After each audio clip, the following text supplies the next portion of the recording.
que criou todo o universo, porque ele viria habitar, ou morar, ou se dedicar a isso. Tem lógica, vocês aí, que têm uma inteligência mínima, que tenham. Tem lógica isso? Então já viram que não tem. Então como é que o Espiritismo tem a solução? Como é que ele pode interferir?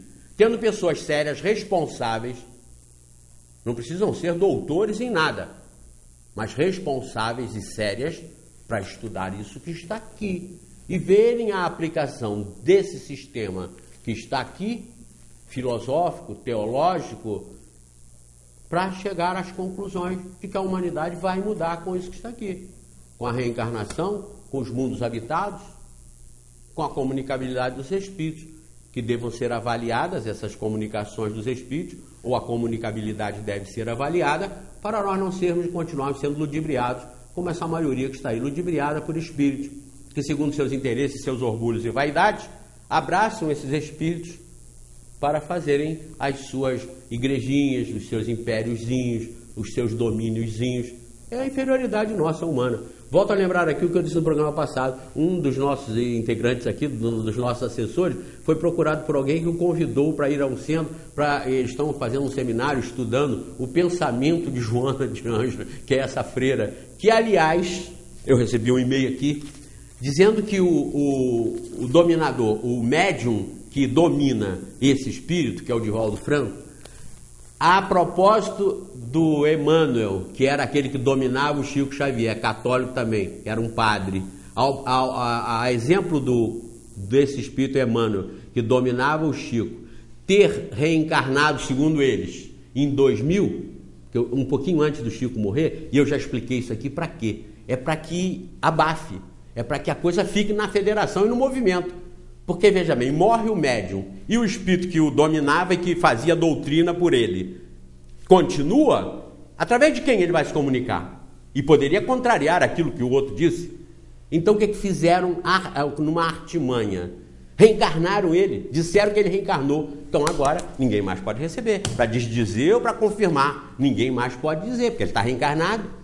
Diz que reencarnou em São Paulo e vai atuar no campo da educação. E eu disse, quem sabe que ele é neto do Paulo Maluf ou do Orestes Quercia e vai nascer nesse meio político corrupto que lá está e que lá sempre esteve, para mudar o desvio, para eliminar o desvio e a corrupção das verbas da educação, já que ele vai atuar na educação. Mas vejam bem, aí falaram também o Divaldo, que é o médium estrela que sobrou aí depois do Chico, falou que a Joana de Ângeles vai reencarnar em 2015 e já fez a previsão. Quem estuda livro dos espíritos, livro dos médios, acha isso ridículo. Detecta que são uns perturbados, uns desequilibrados, e não deviam estar falando sobre o espiritismo, porque não tem moral para isso. Diz que vai reencarnar em 2015. Eu já me dou o direito de raciocinar da seguinte forma. Isso é porque, veja bem, o médium já está com 80 e não sei quantos anos. Já está mais para lá do que para cá. Como aconteceu com o Chico, eles reencarnaram o Emmanuel antes, ele mesmo já está fazendo uma previsão. 2015, nós estamos em 2010, eu não sei se ele está exagerando na previsão. 2015 são mais uns 5 anos que ele possa durar. Vai coincidir. E todo mundo acredita nisso. Isso é estupidamente ridículo.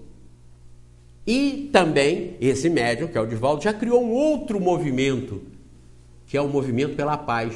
Que a televisão tem mostrado aí com o nome de programa espírita, shows de jovem tocando guitarra, cantando, igualzinho os shows que fazem as igrejas católicas, protestantes, pentecostais, igualzinho, cópia fiel. É o novo movimento criado pelo Divaldo, que é o médium exclusivo desse espírito católico aí, que dizem ser a Joana de Ângeles, que era uma freira. Então eu tenho aqui a previsão. E eu ainda não vi não, mas estou dizendo porque a pessoa aqui citou, inclusive, a entrevista que o Divaldo deu e falou sobre os dois casos. A reencarnação do Emmanuel Chico, isso está no YouTube e eu vou passar aqui num dos próximos programas e vocês poderão assistir. Então o espiritismo, para resolver e para ajudar, tem que ser estudado aqui na fonte. Aí vocês vão ver que muda. Vocês mesmos vão se entusiasmar, como nós, em fazer valer, em ver que vale a pena, e vocês vão fazer isso, divulgar essa pureza doutrinária. Não pensem que isso é ortodoxia, que isso é fanatismo, não. Isso é moral, isso é ético. Nós não podemos pegar e adulterar isso, dizer que isso aqui está ultrapassado e começar a falar asneira e tolice, que vem renovar isso, mas dizendo que está ultrapassado, porque tem aí uma doutrina muito superior, como disseram num dos centros aí também, para uma pessoa que nos comunicou, que, mas tem uma revelação superior a essa. Aí falaram o nome. A pessoa que estava indo pelas primeiras vezes nem conseguiu guardar, mas falou assim, é um nome difícil. Aí o que estava ouvindo e que nos conhece falou assim, não é Rustem, não, é rustenguismo. Isso, é isso mesmo, rustenguismo. Sabe o que diz o rustenguismo? Que Jesus não teve corpo material, ele teve um corpo fluídico. Logo joga por terra toda a moral de Jesus em passar um sofrimento que ele não teve, porque ele não era carnal, ele era fluídico. Sabe o que diz esse rustenguismo? Que nós, espíritos humanos, humanizados, podemos reencarnar em lesmas. Sabe o que diz esse espírito? Que Maria foi virgem e que a gravidez foi toda uma simulação para Maria e José pensar que realmente ela estava grávida, mas não estava. Foi uma formação dos espíritos superiores. Tudo absurdo. E eles acham que é superior a isso, é mais moderno. Mas o cara que escreveu essas loucuras, os espíritos que falaram isso por uma única médium para esse Rustem, fizeram isso na época de Kardec. Na época. O Rustem foi conhecido de Kardec, e Kardec conheceu o Rustem. O Rustem no início começou a se encantar pelo espiritismo. Depois ele começou a receber umas mensagens lá também, e ele quis emparelhar e fazia dele. E fez os 4 evangelhos. Se o espiritismo tem o evangelho, Kardec estava codificando, por ordem dos espíritos superiores, o evangelho segundo o espiritismo. Na mesma época, no final do século XIX, foram contemporâneos, Allan Kardec e esse tal de Rustem, que disse que Jesus tinha um corpo fluídico, que nenhuma doutrina até hoje aceita, porque é irracional e é altamente imoral. Então, dizer que mudou porque está ultrapassado, alto lá. Tenham competência, seriedade. Então, o espiritismo tem a transformação se for estudado seriamente. Bom, e o papel dos espíritas nisso? A gente desenvolver assistência social ou mediunidade de cura, por exemplo, é a contribuição dos espíritas? Não. Isso atrapalha. A contribuição séria que os espíritas podem dar é exclusivamente essa. Estudar livro dos espíritos, para conhecer a doutrina, para conhecer o conteúdo.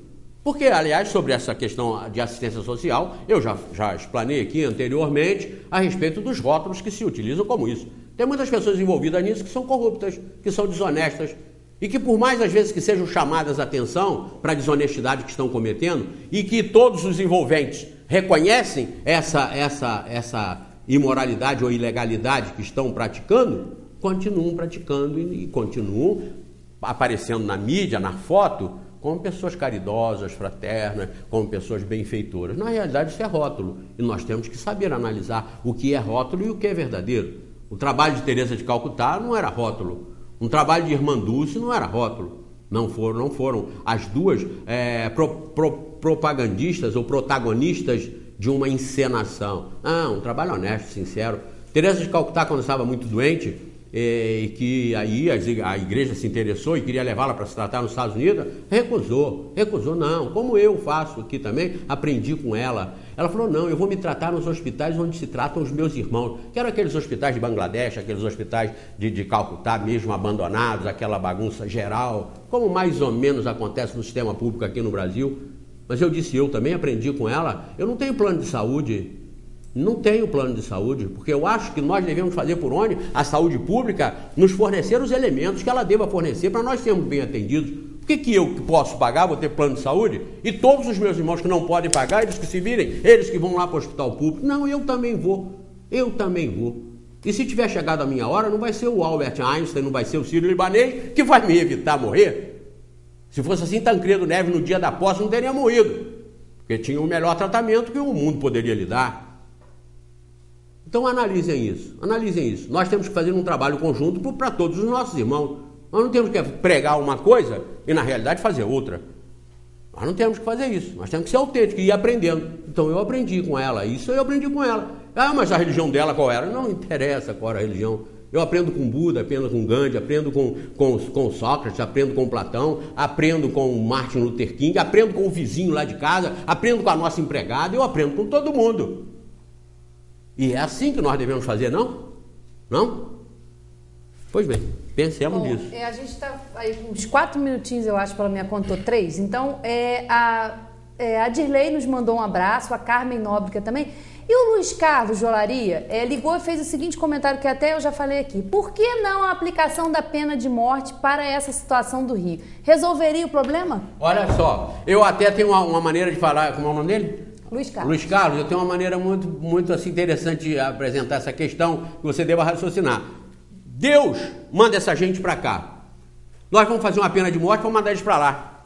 Deus manda para cá e nós vamos mandar para lá. Deus manda para cá, nós vamos mandar para lá. Até quando vai ficar esse jogo? Será que não dava para eles aprenderem? Não dá para Deus aprender? Para de mandar para cá, Senhor. Mas, o jovem telespectador, antes de fazer essa campanha da pena de morte, eu aconselho que você faça uma outra campanha, de mudar a Constituição. Qual a Constituição do Brasil? Não, de Deus. No 5º mandamento das leis de Deus está lá escrito, não matarás. Não está aconselhando, está determinando. Então, primeiro, os a favor da pena de morte têm que revogar o artigo 5º das leis de Deus, que estabelece não matarás. E segundo, então, fazer uma campanha. Mas essa campanha teria contra ela esse aspecto que nós estamos apresentando. Deus manda para cá e nós mandamos para lá. Nós vamos querer consertar uma coisa contra as regras do Criador. O que é que nós temos que entender então, querido? É entender que a terra é uma escola para esses criminosos explícitos e para os criminosos implícitos que somos nós, na maioria das vezes. Os usuários de drogas são os criminosos implícitos, que fomentam e sustentam esses criminosos explícitos, que estão correndo atrás do que os políticos também estão, da fama, do dinheiro e do poder. Raciocinem isso, filosofem, cada um. Nós não fomos criados para seguir os outros, para ver o que os outros falam, mas sim para raciocinar e analisar. Pode ser verdade o que os outros falam, pode ser verdade o que as doutrinas falam, mas pode também ser um equívoco. Então é responsabilidade de cada um mudar a coloração do entendimento e do sentimento para a gente mudar realmente a coloração da humanidade. Pena de morte não resolve o problema, é contrária à lei de Deus e, segundo o Espiritismo, não tem o menor cabimento Deus mandar para cá e nós mandarmos para lá. Eles daqui vão para outros planetas e nós também com eles, serão todos santos um dia. Olha que maravilha. Nós podemos até voltar numa outra ocasião e abordar mais isso aí, como ficou uma pergunta aqui também. E vamos aproveitar, nós temos acho que meio segundo e eu queria aproveitar aqui para mandar um grande beijo para minha mãe, que hoje faz aniversário. Mãe, muito obrigada por tudo e eu te amo muito, muito, muito. Que coisa linda. Aqui. E eu também tenho grandes abraços e beijos para mandar para minha querida Alicia Barbosa Lopes, que é uma das 3 netas mais bonitas do mundo, porque eu tenho 3, é ela, Raquel e Carolina. Mas para a Alice, que faz 13 aninhos, fez 13 aninhos agora, dia 24, e eu quero mandar um beijão para você, Alice. Vai receber as amiguinhas hoje para um almoço de conjunto. Você é um amor, uma maravilha, é aluna do Espaço Livre, juntamente com a Raquel e com a Carolina também, e hoje vai estar recebendo os amiguinhos. Parabéns para você, Alice, nós também te amamos. E para o Leandro Arte Sancho, que é o meu genro, pai da Carolina, e que também fez aniversário agora no dia 24 e também já foi comemorado. E um grande abraço para você, e também é um dos nossos assessores. Quero mandar um grande abraço para os telespectadores, para os nossos internautas e também para o meu filho Flávio Barbosa e para a sua noiva, a Bárbara, que é lá de Sorocaba. Um beijão e um grande abraço para vocês. O Flávio até estava preocupado com essa situação do Rio, porque ele é piloto de helicóptero justamente no Rio, mas nessa crise ele estava em São Paulo. Quando mandaram que ele voltasse para incorporar mais um helicóptero na frota das reportagens e das TVs, a aeronáutica fez a suspensão do espaço aéreo. Então o Flávio aproveitou a folga e está aqui em Friburgo. Um grande beijo para você, Flávio, um grande beijo para você, Bárbara. Nós gostamos muito de vocês. E a vocês todos, assistam todos os programas, analisem tudo, pesquisem e façam a opção pelo bom senso. Se optarem pelo Espiritismo, já sabem, Livro dos Espíritos. Fora disso aqui, não vão aprender e não vão conhecer Espiritismo. Não entrem nessa. Sejam cuidadosos, que Deus nos abençoe e até a próxima. Bom, e como você já disse, vale muito, muito a pena. Até a próxima. Eu acho.